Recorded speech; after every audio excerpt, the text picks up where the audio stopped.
Assalamualaikum warahmatullahi wabarakatuh. Sobat RH sekalian, jumpa lagi kita di channel yang keren ini. Keren cadas. Ya sobat semua, ya ada kesan kian panas beda pendapat Demokrat versus Nasdem soal cawapres Anies. Lalu relawan Anies bilang ya ada stop cawe-cawe soal cawapres, serahkan itu kepada Anies Baswedan. Sebenarnya mudah sekali, yaitu soal ketulusan. Ya. Ketulusan itu begini saudara sekalian, apakah Anies Baswedan bisa dipercaya, mereka percaya untuk memutuskan calon wakil presiden terbaiknya. Yang paling lucu adalah partai-partai pendukung ini kok saling mempengaruhi, padahal katanya sudah diserahkan keputusannya kepada Anies Baswedan. Maka harusnya akan stop cawe-cawenya, kita tunggu Anies Baswedan. Tapi itu yang partai pendukung. Tapi kalau pengamat ya boleh aja, namanya pengamat ya. Kalau tidak bisa mengomentari kan jadi gimana kita. Nah jadi sobat semuanya, coba kita lihat ya soal kian panas ini, dan kemudian relawan bilang stop dong ya. Persaingan itu masalahnya adalah memang kita akan dihadapkan pada sebuah pertanyaan yang luar biasa.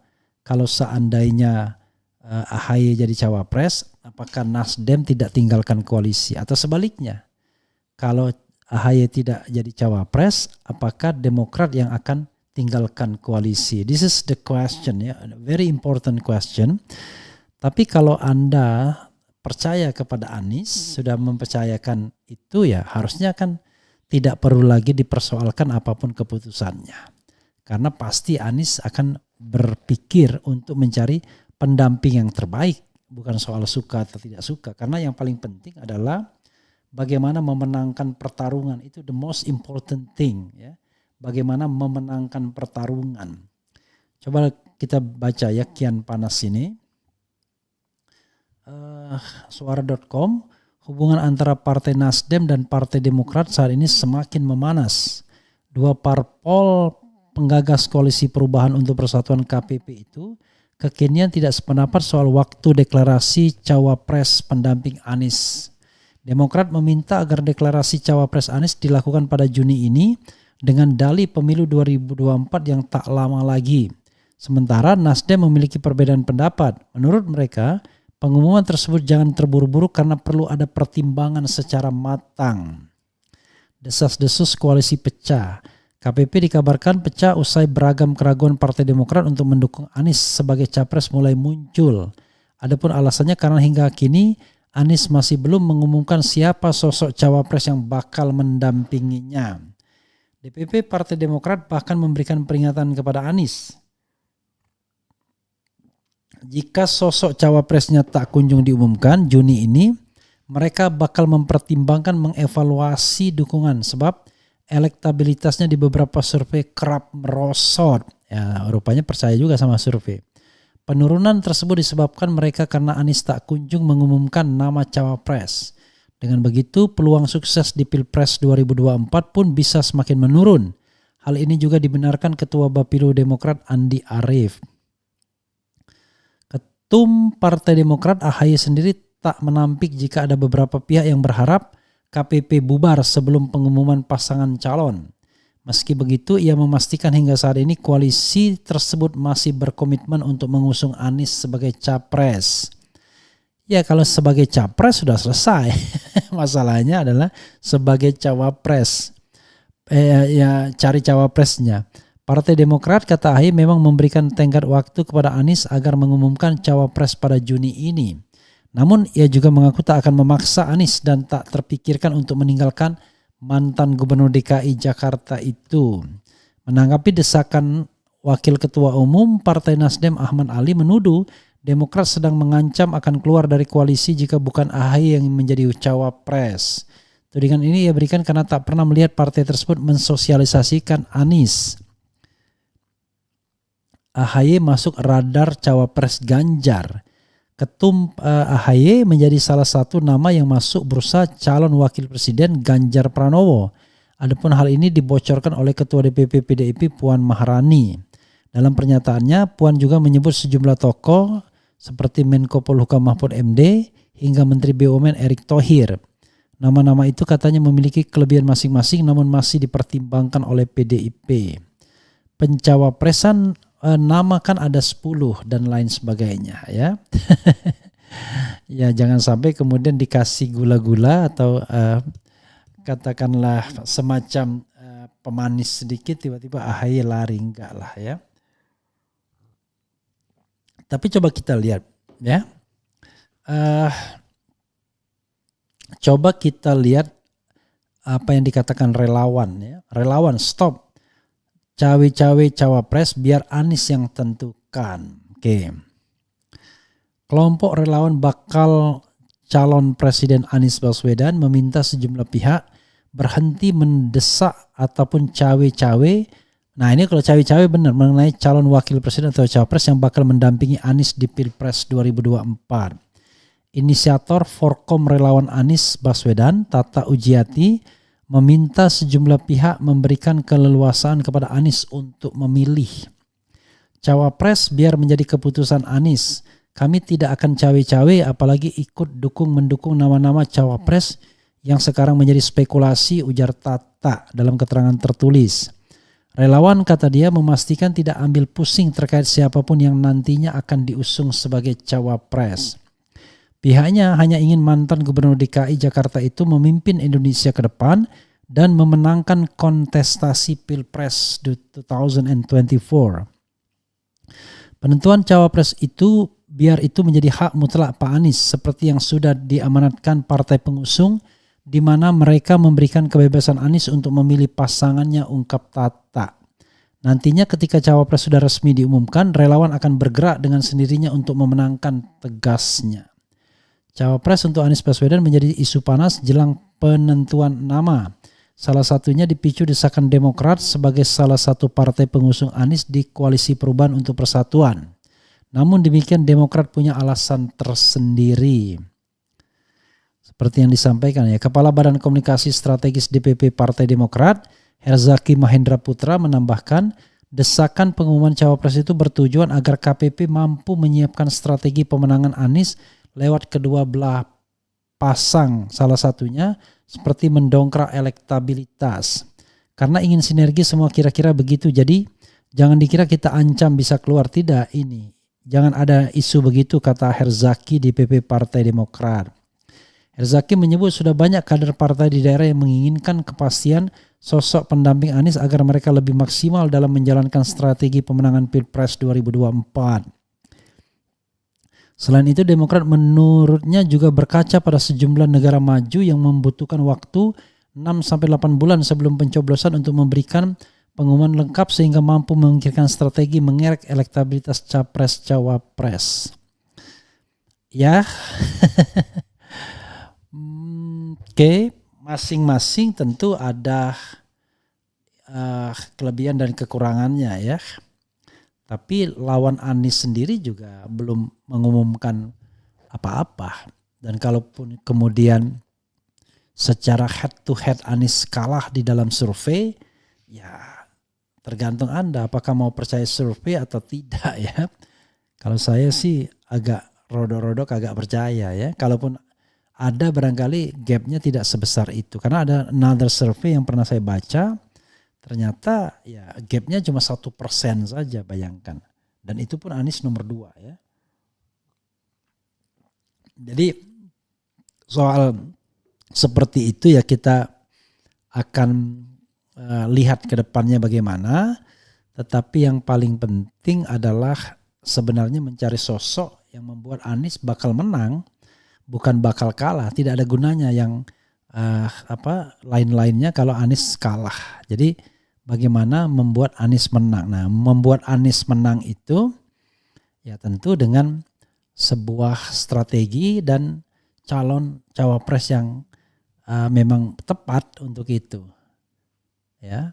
Jadi harus ada unsur kejutnya, harus mewakili segmen yang berbeda dengan Anies Baswedan agar kemudian tidak redundant misalnya. tapi juga ada kepentingan lain, misalnya mengamankan hasil pemilu agar tidak dicurangi, ada juga persoalan di situ misalnya. Karena itu penting, tidak ada gunanya kita menang suara rakyat tapi hasil pemilunya bisa dicurangi karena state apparatus itu berpihak kepada salah satu calon atas perintah penguasa misalnya. Karena itu harus ada pengimbang juga ya.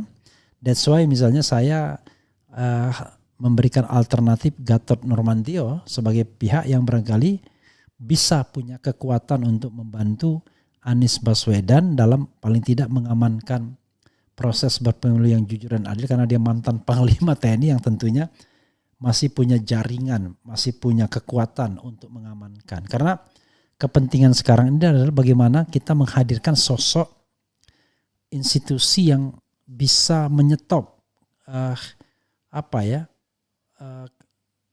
pekerjaan atau gerakan dari institusi negara yang resmi yang cenderung tidak netral dalam Pilpres 2024. Ya, kita tahulah institusinya apa. Karena itu jangan heran Kunto Aribowo, putra mantan Wakil Presiden Tri Sutrisno, memperingatkan TNI itu loh bisa maju selangkah kalau seandainya ada pihak-pihak yang menginginkan pemilu itu tidak jujur dan tidak adil atau curang. Sobat RH sekalian, yang jelas posisi terakhir sebelum kita tutup ya sesi sekarang ini yaitu nggak di up ya, mestinya di up. Sudah 25.000 yang voting, dan ternyata menurut Anda apakah Gatot Nurmantio layak jadi calon alternatif andai AHY tak disepakati koalisi perubahan sebagai cawapres Anies? Yang mengatakan layak 88%, tidak layak 12%. Ya, itu plus dan minus tokoh-tokoh ya, tidak ada yang sempurna. Ada tokoh yang begini tapi masih terkait sama istana.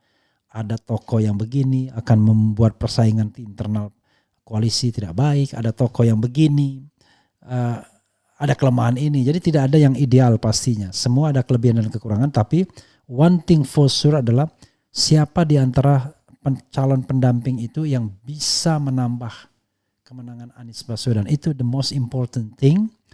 Pengertian kemenangan itu adalah memastikan dalam tanda kutip kemenangan, baik karena ada potensi dicurangi maupun potensi untuk menambah suara yang lebih besar.